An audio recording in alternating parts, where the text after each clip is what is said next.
some places where we can acquire knowledge. Some of them are pretty obvious, like schools, libraries. Places where you conduct activities are also places where you can acquire knowledge. For example, if you go to an event with your friends and you learn some new tricks or you learn some new skills. So like, for example, you go to, let's say, a costume party and you see like this really cool costume. They have the lights, they have the hair and everything. And then you ask, how did you do that? And they explain to you in great detail in over 20 minutes how they put together their outfit. Chances are you got something out of that conversation. And I'm gonna go home and try it. Anytime I talk to someone, whether it's sewing or making curtains or making a costume for my kids, or trying to put on makeup, I go home and I try it. So I gain an understanding how to do something just by talking to people. Then why again? Why again are we going through all these motions to acquire new skills? A lot of it is for self-improvement, or even if you're trying to gain independence, to be a little bit more self-reliant, especially if you're young and you're coming into adulthood. Or maybe you're already in your adulthood and you're trying to make better choices for your life, where you want to live longer, live healthier, or you're learning things to help your community. There are times where I help plan activities. Oh, I love to party. Oh, yeah, everybody loves to party.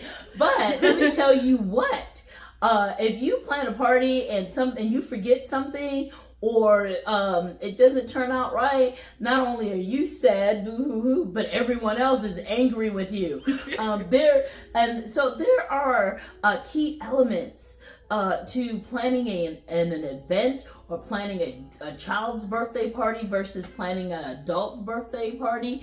And there's I guess what you call outlines and rubrics that you use to plan a party. And then the big test from planning an event for your family or the community or a child's birthday party is that your family and friends, your guests, are happy at the end. So that is great. But do you know, Horatia, that is a transferable skill that... Yes, it is. Yes, it is. So if you are a person who loves to party, you can become an event planner and people will pay you to make parties for them. And if you love to party, universities and schools will pay you to plan a workshop or a conference. Cha-ching! Money, money, money, money. Yeah. Everywhere you go, there's knowledge all around you. You can talk to people. You can read it in a book.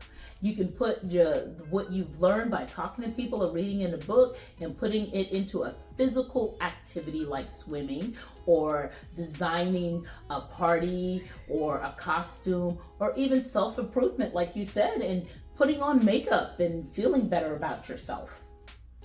Exactly. So how?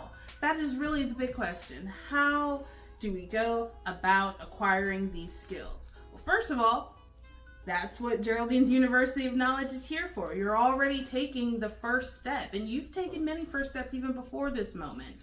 And another thing is just creating an environment around you that helps support learning. Knowledge. Knowledge is different from believing. Yes, it is. Knowledge is different from believing. Knowledge is cognitive, and it is behavioral as well. It is innate, and it is acquired. This means that everyone has a natural ability to learn and acquire knowledge. According to B.F. Skinner, psychologist, knowledge is affected by the environment. Individuals must engage themselves not only in critical thinking, but also in life experiences. There are passive achievements of knowledge through observations, like reading a book, listening to someone else's life experiences, and active achievements in which individuals live the behavior, like touching hot and cold surfaces with hand or foot. Knowledge is different from believing. Knowledge is cognitive and it is also behavioral. Horatia, can you tell us about the famous psychologist that talks about acquiring knowledge from behavior and taking information that we read and information that we're told? Can you tell us who these famous psychologists are? Well, we've already mentioned B.F. Skinner and Chomsky are both famous behavioral psychologists. And their tips to us is to start by creating an environment in which we can learn, even if it's just a small area. We may not have to rearrange a whole room, but we might want to pick a spot. So you want us to create a learning environment in our own home? Is Yep. that what they want us to do? How am I supposed to create a learning environment in my house? It can take some creativity, but we'll show you some little things to kind of get started. So who are we acquiring all this knowledge for? Like, why are we doing this? And these are really important questions to ask yourself. So who are you doing this for? You could be acquiring new knowledge for yourself, just for some self-improvement. Or this might be a necessity for your loved ones or your children, or even pets, maybe friends or family trying to learn a new skill to become closer to friends or any kind of relationship, or for your neighbors. And a lot of times we acquire new knowledge for our coworkers and employees. And what are ways to even do this? And of course, we'll explore this some more. And we've already mentioned several ways to acquire knowledge. And the ways that we use knowledge can be very personal, and that's okay. Sometimes we choose to acquire knowledge for, I guess you could say, more self-serving reasons, but self-improvement is never a bad thing. That is true. Self-improvement is always a good thing. So when are some situations where we might be aware that we're acquiring knowledge? So there are situations where we are fully aware that we're learning a new skill. Might be a class, might be a training session. Yes, I've taken several classes, and we all know you either have to write a paper or you have to take a test. And so the teacher tells us what we need to learn, and we study.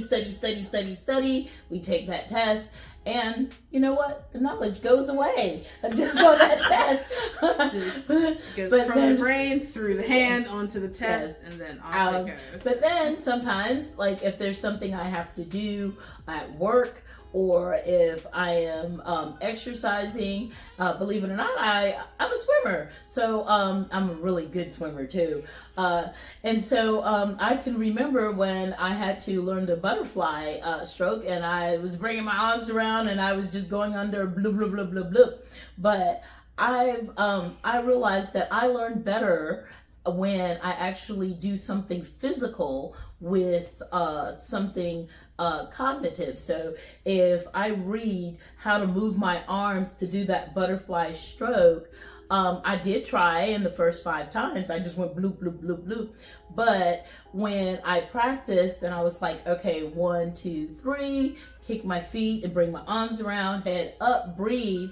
Not only am I remembering the steps, I'm doing the steps. So when I'm learning by the book and learning by the physical activity, the information stayed in my head.